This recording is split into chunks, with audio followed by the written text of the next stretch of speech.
Hello everybody, my name is Deborah. I'll be the discussion leader for week 10, discussion 8. We're looking at chapter 5 in the book, talking about English for the police. The main sections that I'll cover today in the lesson is the context in which the course was initiated, the needs in investigating the course, the specialist discourse investigation, designing the course and the materials involved, responding to difficulties and constraints, and an overall summary of the chapter itself. When looking at the context of the course was initially created as an English for Police course. There was a push for ethnic diversity in the workplace, providing more opportunities for interested participants, and a push for more effective communication in the workplace as far as consistency as well. And this also ties into a supply and demand. Initially, the course was created based on a publication in a newspaper article where a Japanese man decided he wanted to be the first Japanese police officer in New Zealand. So when you look at the needs investigation, there is an observation of language under pressure. This was definitely impacted. As far as oral communication skills, this was necessarily a little bit higher than the written proficiency that people had. However, the speaking under pressure was affected, vocabulary was affected, and there are three types of communicational factors that were considered. There was police-to-police communication, police-to-public communication, and providing evidence in court, which, as we know, could be set at a distinguishably later time than when the evidence is actually taken into account. We also have to look at specialist areas as far as specific demands, and looking at the difference between that and academic language. This would be a specialist area, like, say, for instead of just police, this would be like a homicide investigation or something along those lines.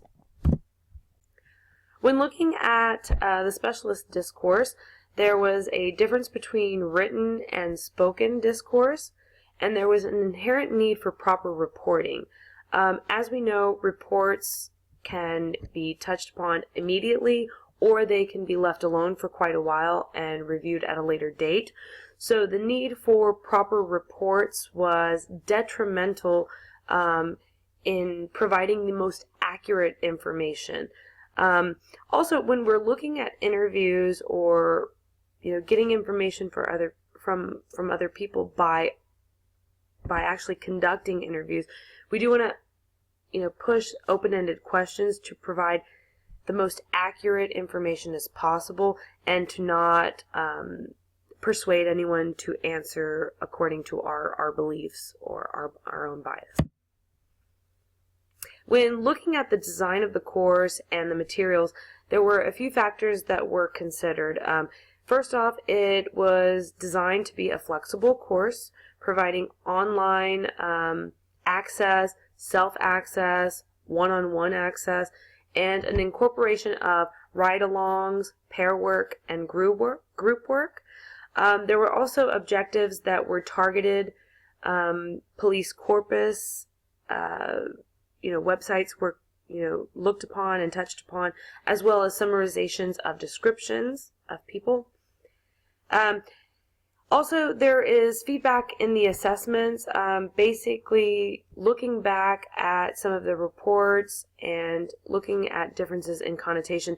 We want to make sure that the design of the course and the descriptions of people, for instance, are pretty much consistent from one group to another group, so that the consistency is there, the information is pretty much in line with one report as we would see in a potential other report.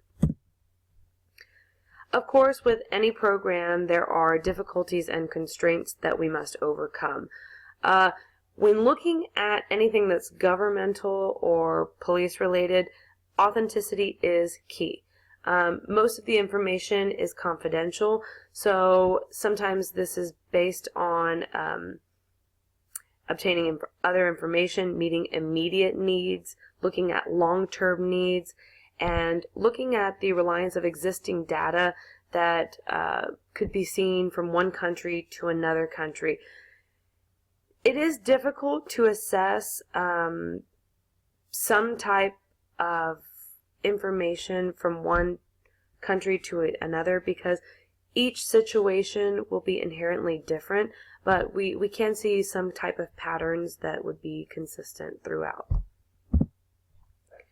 To summarize, the whole concept of this course was based on a newspaper article that focused on on-the-job training for police officers and providing some type of higher education or educational background for police officers to remain consistent with their reporting from one police officer to another. Authenticity is key, as we will see in the next slide talking about the article that we also had to read this week. And authenticity in reports, in investigative matters, in interviews, in recalling information, as we said that we can go back and look at information at a later date, and also in providing the most authentic descriptions of people or any situation. It also did say not to elicit information that is not asked and to only ask the questions or only answer the questions that are being asked. I guess to provide a limit as to the authenticity of information that you are receiving. When looking at the article based on authentic materials, it was very short, very concise, and I just summarized it in one slide. So when I looked at this, I wanted to say, what is the article saying? To summarize, the article puts an emphasis on the use of authentic materials in order to simulate the most realistic experiences. The realistic experiences will then, in turn, motivate the learner, and then the learner will have a purpose to put the use of the specified English as it relates to them in the real world and real life experiences. The whole point of this is saying that authentic material is essential. It is what motivates us because it is the most applicable, and it gives us a sense of reality as we can relate it to tangible things that we encounter in the real world. Thank you very much. Have a good day.